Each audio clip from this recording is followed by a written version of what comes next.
Indigo and Mayo, thank you very much for coming to Parasol.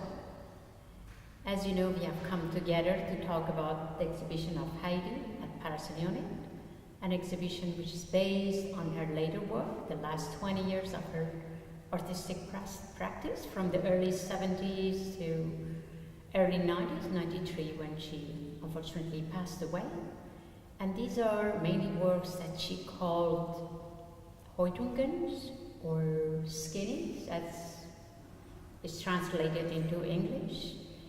And I realized that in a way Heidi had an incredible productive artistic career early on in her life, in the 60s or late 50s and 60s and 70s, and at that time she mainly did very beautiful line drawing, very beautiful collages, silk collages, which yet they have to find fabulous exhibitions, I'm sure. But then it came the time, 1969, when your family left for Canada and United States, mainly in LA and Santa Barbara, and basically after coming back to Switzerland, the art that Heidi created was very different. She started doing her latex work, and they were much more prominent, assertive work, really her mature work. Could you tell us a little bit how that influence of LA or Canada really was on her? Do you remember anything changed for her during that time? Looking back, indeed, California, the years particularly in California, beginning of the 70s, was a changing point in Heidi's artistic practice. We have to think she was at that time a woman of 46 years. It was at the same time women's liberation, strongly emancipation coming up, particularly in California. In Switzerland, we still didn't have rights to vote until 1972, so coming from a very conservative background, actually. What is interesting, there is a saying, which I would like to say now: the first 50 years in your life, you go away from home, and the second part, next 50 years, you go back home. So that is actually what happened in California. It's at the end of the Western world, and we came back, and then she was capable of doing this stunning work which we are surrounded now. Well, I think my memories are especially from Hollywood, and there she really blossomed. She was doing these foam shell sculptures in collaboration with her father, but inspired mostly by her, by the shells, the mother of pearl. And we were playing with those. They were working all the time. And I remember I was learning English by watching TV, and they were working, and we were playing with some of those foam figures. And basically the big change from the drawings and the collage was also because I was 8, you were 6 then, and she could start working again. So it was a change in life for her, a natural change because of time, because of surroundings. There was this amazing performance, which we are showing the film downstairs in the video room, and that was a collaboration that Heidi did with your father, Karl Bucher. And there were all these incredible performances. And is that when Heidi started with the idea of performance as integral part of the work? That's a good question. I would actually say it with yes, because it has to do with a group of people, and the people inside were people from LACMA. Our father was in smaller sculptures, even Indigo and I were in. There are still some great photos which document that. But I think that the idea of performance, I mean, it also came out of that context of American early 70s And to mention here a very influential and close friend, Heidi and Carl were very close with Ed Kienholz. And this was kind of this spirit, I guess, which is open-minded, and the community was very important, though the community, the art world, was super small compared to Los Angeles, what we are experiencing nowadays. So everybody almost knew everybody. So here we are downstairs in the exhibition. On the wall that leads to the garden, there is a work called Borg. And Borg is, she executed Borg in 1976. And this was in the disused butcher shop in Zurich, where she took as, coming back from US, she took that as studio. It's quite a beautiful work. It's also a major work, very important work, which shows the kind of restriction and very lines of taut lines of minimalism. And at that time, in 1976, it's almost like 3 years she has been now in Switzerland, and she did that work. Was she satisfied with that work? Did she want to show that work? Well, obviously it was, as you said, it's a major work because it had to do with her new self-defining. I mean, she went down, it was literally a cellar.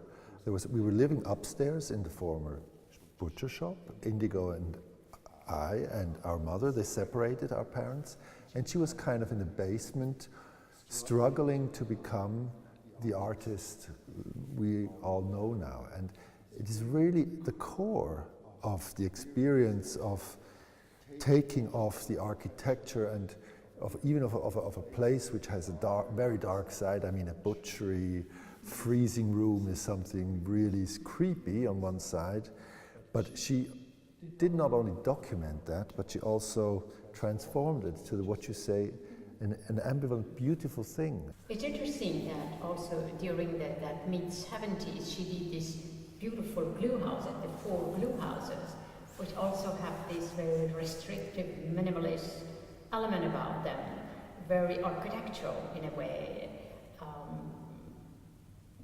I wonder whether there was, of course, she was then in, did she do them in Zurich, or she did them in Lanzarote actually? She did them in the time while she was living in Lanzarote, but she did them in Zurich. In Zurich. But she Winterthur. was In Winterthur. Yes, Winterthur. But she was inspired by first the architecture of Mykonos, which was a dream which she couldn't realize in 1961, and later realized in Lanzarote because the architecture is very similar with the simple white structures. Yeah. White cubes. White cubes, yes. Very delicate, extremely beautiful, because they have this restrictive structure, yet the material is so extraordinary, it's so delicate, and just this kind of dichotomy, which you see almost everywhere in the work of Heidi. It's amazing. Also, what I love about this work is the simplicity. Simpler. Yeah. It's really got a genius in its simplicity. This structure, the simple structure. She also was making many sketches of spaces, shell spaces, which were beautiful, simplistic structures to sit in, to live in. And this is part of that. But in a way, that performance, the performative element in the work of Heidi, it seems existed in all the skinning works she did. And when you think about it, taking away the gauze and latex off was a hugely physical work, isn't it? And she had to pull, and it's a kind of demanding. Probably you helped her sometimes, and other people helped her, assisted. Well, it's a physical work. She had a crew actually. It depended on what project she was working on. Actually, from the Arnhem house, which is not represented here, which was her largest That's the ancestor project, house. the ancestor house. In Winterthur. Yeah, there, like for instance, she skinned all the floors, and we're speaking about 15 floors, which are life-size floors. And this was, as you say, on one side, enormous physically demanding. By the way, the film of Räume sind Hüllen sind heute transformed to rooms, our skins, our surroundings, is shown downstairs, I think. And there you can see this was, first of all, a personal, important house of her grandmother lived there, but it was also abandoned at that time. It belonged to the state or the city of Winterthur, and she was able to go in there and do this incredible transformation. And there was like a lot of people helping. We were there. She also had young people who were fascinated and who she could, as assistants. And I think it was more than being an assistant, it was being of a team.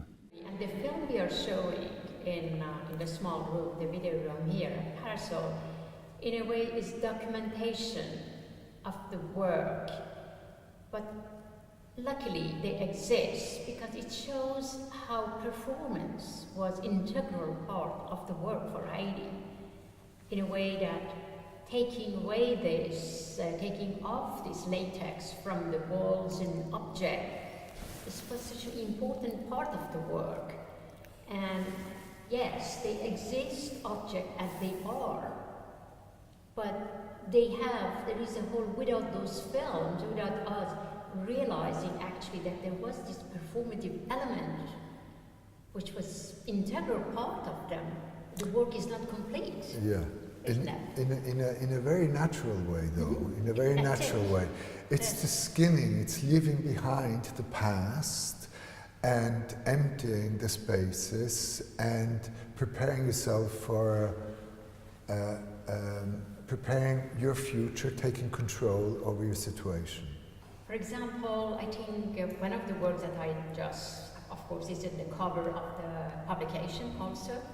It is this beautiful room that is flying in this beautiful blue sky. And for me, that work is just totally the incorporation of Heidi's idea and herself. First of all, I'm glad you pointed that out for us too. I mean, the idea of the flying skin room, we call it, Fliegende Hautraum, is just an incredible, poetic and strong idea. To make a room fly is what you said, leaving behind the past, but at the same time you take along your past. This is the contradiction, what you were speaking about. But I think she overcame the past, her history, through this process. And what we are seeing now is not a historical documentation, it is actually our images for the future. Now, I know that both of you collaborated with Heidi on creating some of the works, and is there anything special you could share with us? It's a difficult question for me. Difficult. Would you like to elaborate, or shall we go? No, I would try to. Well, basically, yeah, we had a very strong conflicted relationship, and I think it has to do very much with we wanted to both improve with as a being, and that's where we clashed a lot by trying to help each other. I would like to maybe elaborate at this point a bit more on two works which are shown here. One is behind us, okay? And this is, the name of this work is Anna Mannheimer with Target. Now, on the back there's a label, and there's actually a larger title to this. And I would like to quickly read you this title, because I have it here. because it's significant to the meaning of the work. So the full title would read Anna Mannheimer verliebt in Basel. And this was around 1950. Someone shot the target and the animal was injured. In the middle behind the shell there's a target, an actual paper target from her father. That's it. And the last sentence is, as a child, Anna Mannheimer was lonely. Now, our mother was a single child and she was a lonely child.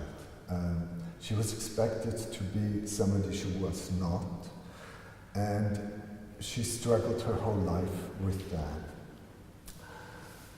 that. Basil was one of her great love.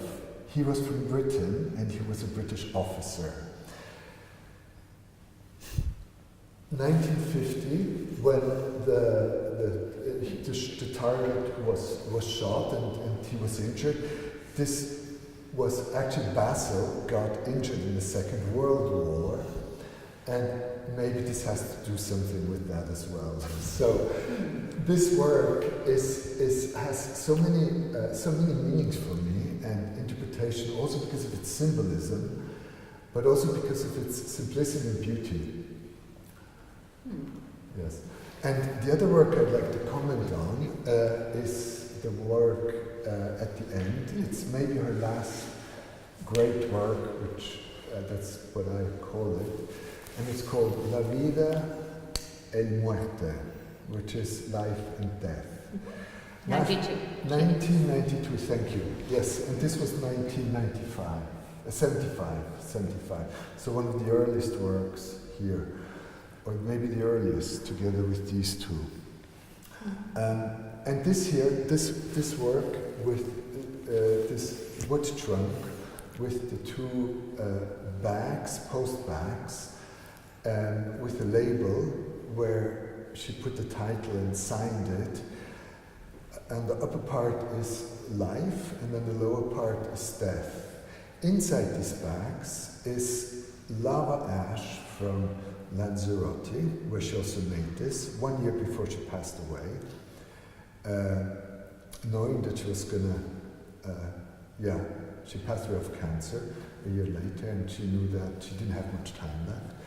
So inside these bags, for me, she might have, the picon, it's called in Spanish Lanzarote picon, the lava ash, is for Lanzarote the essence of survival, of life.